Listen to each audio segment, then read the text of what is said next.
আজকের আমাদের দেশের পূর্ণাঙ্গ বাজেট, মানে আমাদের দেশ কিভাবে চলবে আগামী দিনগুলোয়, সেই বাজেট আজকে পেশ হবে আমাদের নরেন্দ্র মোদী, আমাদের যে প্রধানমন্ত্রী, তার মন্ত্রিসভায় অর্থমন্ত্রী নির্মলা সীতারামন বাজেট পেশ করবে। সেটা ঠিক আছে, দেশ কিরমভাবে চলবে দেশের মাতব্বরটা ঠিক করবে, কারণ এরা তো দেশের মাতব্বর, আমরা সাধারণ মানুষ, দেশবাসী। আমাদের আর ওতো কিছু নেই, আমরা বেঁচে আছি এইটা।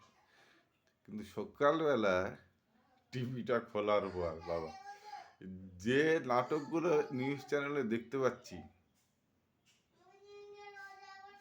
রাস্তাঘাটে, নিচে হেডলাইন আসছে পেনশনভোগী, মানে পেনশনভোগী মানে 30-40 তো কম করে মাসে মাসে পায় পেনশনে।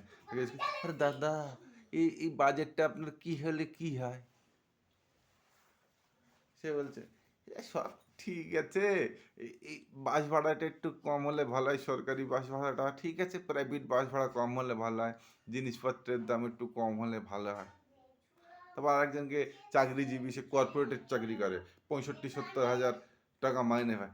দাদা, এই বাজেটটা কি, আপনার কি চাই বাজেটটায়?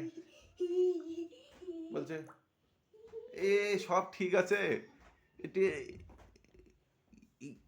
যে অ্যালকোহলের দাম একটু কমে গেলে ভালো হয়, একটু রেস্টুরেন্টের একটু বিল টিলগুলো কমে গেলে ভালো হয়, বান্ধবী টান্ধবী নিয়ে যেতে হয়।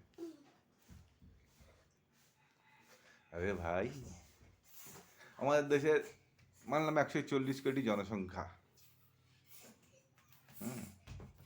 তা কত জনসংখ্যা চাকরি করে প্রাইভেট সেক্টর বলো আর গভর্নমেন্ট সেক্টরে বলো, খুব হলে 20 কোটি 30 কোটি, ভুল হতেও পারে, আমি ভুল বলতেও পারি, 40 কোটি ধরো। আর বাকি যে 100 কোটি মানুষ, তারা তো সাধারণ মানুষ, এরা তো খেতে খামারে চাষবাস করে, জমিতে দিন দিন মজুরের কাজ করে, মাইগ্রেন লেবার, হাজার হাজার ছেলে পেলে। তাদেরকে তো একবার জিজ্ঞেস করে যে দাদা, বাজেটটা কি, আপনার কি কি চাই, বাজেটটা আপনার কি, কি হলে কি হয়?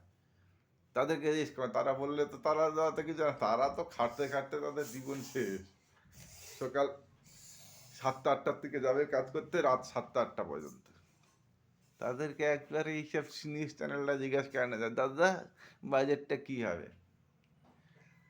হ্যাঁ, দেশ দেশ সবার,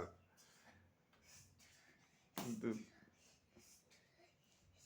দেখা যাক বাজেট কি হয়, সাধারণ মানুষ কি পায়, সাধারণ মানুষ কি পাবে, ঘন্টা ঘন্টা পাবে, ঘন্টা।